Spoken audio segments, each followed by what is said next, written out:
Ja abans de començar el Correllengua es van presentar els joves radicals en la seu del bloc de Progrés Jaume I. La gent allí reunida no els hi van fer ni cas i les forces de seguretat, policia local i nacional van procedir a dispersar-los. Ja iniciada la marxa cívica van tornar a aparèixer a la Vilanova, en concret al carrer Trapig, on ja es van comportar de manera més violenta amb llançaments de caixes de cartró, bosses i fins i tot ous. Només els manifestants més joves els hi van respondre, però es van aconseguir imposar la calma.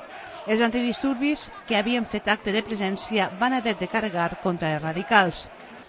La marxa cívica va continuar sense més contratemps fins a arribar al carrer Major, on van fer de nou acte de presència els joves que duien banderes amb les sigles del Grup d'Acció Valencianista.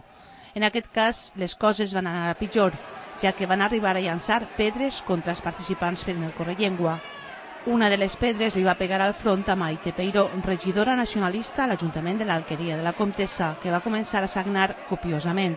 El portaveu del bloc a l'Ajuntament de Gandia, Josep Miquel Moya, es va dirigir a les forces de seguretat per tal que demanaren una ambulància.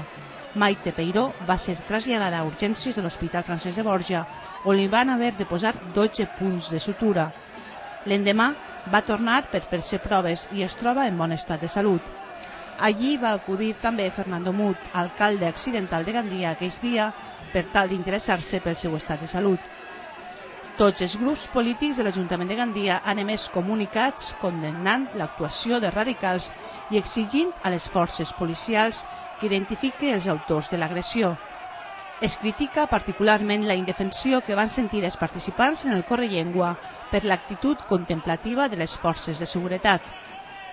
El proper dissabte, el Bloc Nacionalista Valencià celebrarà una assemblea comarcal de regidors per a tractar el tema.